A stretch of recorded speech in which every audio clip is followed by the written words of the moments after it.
Hello, hello, hello. This is Blu-ray Cinema. Talk to you guys on another video. And today is the worst movies of 2025. I know this year ain't done yet. It's almost over. But I want to talk about the worst films I saw or watched that were worse. And there may be some honorable mentions, probably not. But here we go. The recent one I saw is my bad, Five Nights at Freddy's 2 from Blumhouse, Universal, whatever, and it was bad. It was so bad. It was not even up to par. And the first one was bad too, a couple years ago, back in 23. It was bad. It's like Matthew Lillard was wasted, and they cut Abby, who didn't want to be alone, wanted to help her robot friends. Okay, I can see that, but still, where's the horror? Yeah, a couple of people got killed because they went outside of Five Nights at Freddy's, of course, but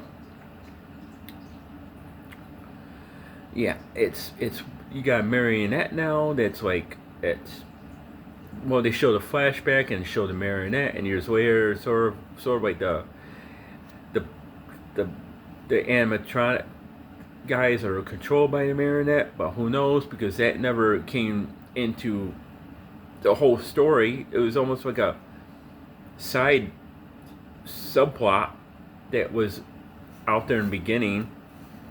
Because here's the synopsis: Five Nights at Freddy's 2. Okay, this flashback to a girl at a birthday party who likes the animatronics, and you barely know her name, but anyway. And then she watches them, enjoys the birthday party. Then she tells all the parents, "Hey, there's a kid here who needs help." They don't help, and then she comes out saves the kid, and then she's all like got cut and bloodied up, don't know why. Then you can see the marionette picking her up, and that was it. And then flashback to the present. We're dealing with Abby and her dad, which I know Abby was possibly a human or a robot. Nobody knows for sure. I only know for sure. And then you're dealing with and then Abby gets something from the talking Fazbear thing, a jig, whatever that is. She uses it, and then one of robots talk to her, and then it's all confusing. It doesn't make sense. There's not really no scares. It's too PG-13, and we tell it to us. Blumhouse really has to up their game. Yeah, Blumhouse, Universal really got to up their game, because if you're going to do an IP, that's now like Five Nights at Freddy's or Megan. Those films, although Megan 2 wasn't as bad as Five Nights at Freddy's, so there you go, people. But still, you gonna do an IP, you gotta up your game, and when the merchandise and the toys and the video games are more scarier than the movie itself, yeah, that's a problem. Why aren't they in dark where you can't see them, and then just come out little by little by little? Why are they just stand there doing nothing? Let's just they do something. But it's not enough. And still, there's a thing at the end which I'm not going to give away, but it's deal with the marionette, which she takes over a human form, because it's basically at the end, spoiler alert, the son of Matthew Lillard, who was who did this shit in the first movie. The son comes back, and the girl that the father of Abby's dating, that's her brother that was in jail. And at the end, the father of Abby says, "Yeah, I'm not going to teach you no more. I don't trust you. You didn't tell you didn't tell me you had a brother that was in jail, that who was the son of the guy who tried to kidnap my daughter, whatever, in the first one, blah blah blah blah. Fuck you. We're done." and then the marionette takes over her in human form that you see after the credits, and that was it. Or that, they did the same with balloons and what's like Mardi Gras, sort of, but not really Mardi Gras, but that's it. You had nothing to show. Really, it sucked, and maybe Abby is a robot, but not sure. Is she AI? We're not sure totally, because that's what she is, and it's assuming she is and assuming she's not. So what is it? Nobody knows, and that's what makes it confusing. So it's okay. I didn't care for it. People will probably tell me otherwise in the comments below. If you can understand these movies, Five Nights at Freddy's, please let me know in comments. Five Nights at Freddy's, please let me know in comments below, because if you agree that the video games and the merchandise that they sell and the t-shirts and the toys are more scarier than the movies, also let me know in comments below, and I would appreciate that very much, because I don't know what's going on, but it's not fun. It should be fun. It's like a lame PG-13. It really is. Because I remember when people like myself back in the day, remember when PG-13 meant something. Nowadays it's almost like to try and get back to it, but still it's not enough. Anyway, another one on my list is Love Hurts. Now this is back in February. This is back in February, y'all. With Key won, short round of Indiana Jones fame, and he was also in the great film Everything Everywhere All at Once, which is also great. Thumbs up on that. But it's a movie where he's living a normal life, and then he gets back into the spy game. So people see him, and then he gets back into it, and his girl they knows that he sort of knows comes back and tell him, hey, I remember you're this, you used to do this, this, like a normal guy. Okay, that movie, that plot device could worked out well. Here's the thing. You don't believe the chemistry because him and his former girlfriend when he was a spy. Number two, you can tell by the way they're acting, they're trying to have fun, but there's no chemistry there. And also, some of the action scenes are pretty good. So whoever did the choreography of the action scenes did pretty well. But you don't believe that they were dating. You don't believe that they're they have chemistry. You don't believe there's a romantic interest there. And I get it's supposed to be for people who watch on Valentine's Day and stuff like that, but I wish it was so bad it's nonsensical, so bad it's good, but it's not even that. You just don't believe those two to be an item at all, and that's what hurts the film, and that's what kills the film. So yeah, I like the actor, I like some of the action in it, but it's not enough. These are in any order. So, number 3, The Electric State, a $300 million Netflix movie, sci-fi movie, that shit the bed. And it totally shit the bed. Because you have good actors, you have Chris Pratt, you have all these this world, this robot things, what's trying to save this world. You got the sci-fi stuff. That's awesome. The thing is, what did they spend the $300 million on? Number one. Number two, it was a 2-hour waste of time. I've seen films like this that spent less money do well. Like Guardians of the Galaxy, like Blade Runner, well, I could say Dune, but Dune is its own animal. 100 different movies you can see sci-fi like that instead of The Electric State, and you'll have a better time. This was a $300, fuck up by the Russo brothers, who do the Avengers films, which is do the Marvel stuff, which is great. But how how Netflix decided to spend so much money on this is beyond me. We still don't know what happened to the money. You can tell they used some of it well, but not well enough. It's just a typical boring, pathetic piece of film. Now I feel bad for the actors. I really do.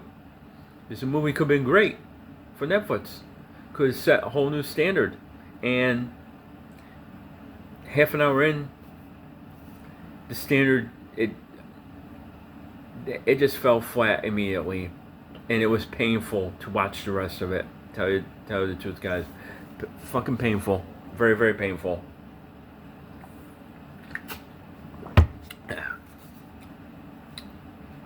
Number 4. This one, I hate it. I hate it. I mean, I wish it wasn't that bad because it's stuff I love. And it's Star Trek, Section 31. Now, I never watched Discovery. I never watched Stranger Worlds or whatever else. I did watch Picard, though. Okay? So if there's any new Star Trek show in between, I don't know. But it's supposed to be around Kirk, or before Kirk, or after Kirk. I don't know, guys. But I know, like, one of the shows had Michelle Yeoh in it. I said, okay, that's cool. She's doing Star Trek. Great for her career. She's doing something she never did before. Great. Wonderful. And then they mentioned for 2 years, I think in 23 or is in 22, they're going to do Section 31, Section 31, Section 31. And I know from Star Trek, when I watched it, it wasn't Deep Space Nine, but it was one of those shows that mentioned Section 31. Or it was Picard that did. Okay, what is Section 31? I looked it up. Okay. That's cool. They do it right. Awesome.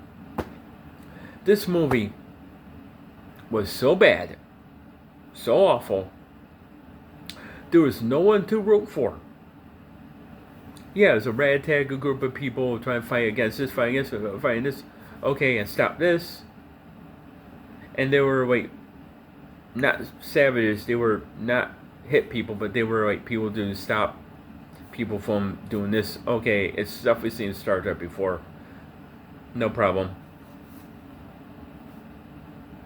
All right. So, anyway, the film is a mess. It's sort of like Star Trek, but it's not really Star Trek, and you can even tell what was going on. It was a complete disaster by Paramount and whoever made this film. They didn't know what Star Trek is or was, or they just took things and just put in a movie and put in a blender, and that's there you go. The movie just sucked ass bad. Sucked the life out of Star Trek. Pretty much. And at the end you had as a hologram, you had a cameo by Jamie Lee Curtis, which to her career, that's insulting. Very insulting. Like, for us as Star Trek fans and Star Wars fans who like both or one or the other, it's insulting. As a sci-fi fan, it's insulting. As an action fan, it's insulting for the sci-fi genre. It's insulting for people who like old Star Trek here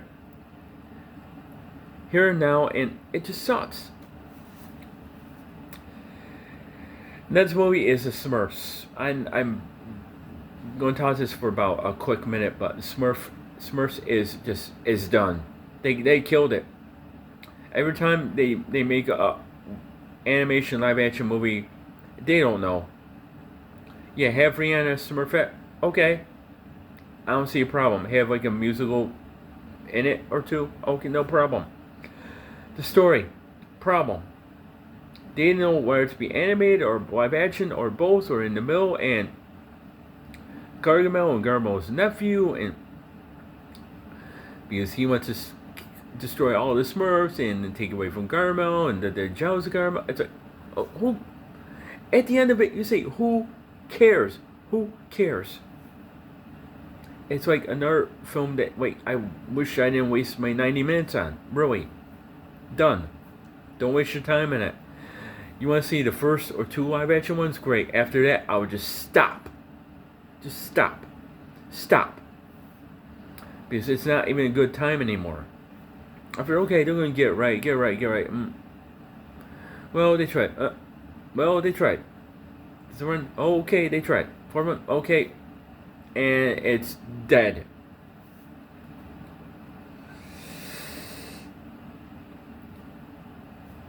The next 2 ones I got on my list are remakes that bit the bullet, that bit the big one. That I'd say jumped the shark, but they didn't jump the shark. They jumped the shark and missed. And still they missed. And these will be very quickly. And one is the Wolfman, which came out in January, or around between January and March. And it was just a remake of a classic horror icon that went real slow. It got to the point where it's like, I don't know what was going on because it went so slow. And you can do that. You can go slow as you want. But here's the point. It goes slow to the point where you don't know what's going on and you can't follow it, and you go, what, who? What is this? What's going on? Yeah. Then, you're going to lose your audience, and you lost me completely. And the other remake is which is so bad, like within less than an hour, it just I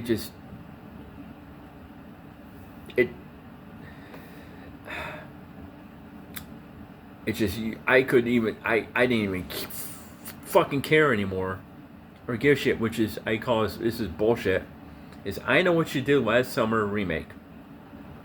I mean, compared to the 97 one and the 99 or 2000 one, those are actually movies compared to this. This is like bullshit. I don't know what happened at the end, because I watched halfway through it, about an hour, and I was like, you know what? I don't care anymore. Because there's no characters to root for, there's nobody to root for. Okay, they did the same thing they did in the first movie. Okay, I get that. If you're doing a reboot, remake, and trying to do your take on it, okay, I got that part. What happened after that? Characters you don't care about, characters who don't have an arc, characters who probably going to all get killed off anyway, in stupid, shitty ways anyway. So, who gives a fuck? I don't. See you later. And one of the last ones I got on the list, because I don't have full 10, this is number 9, and is, people may like me for this or hate me for this, is Until Dawn. I'm sorry, y'all, but I ain't never played Until Dawn. I've heard the game.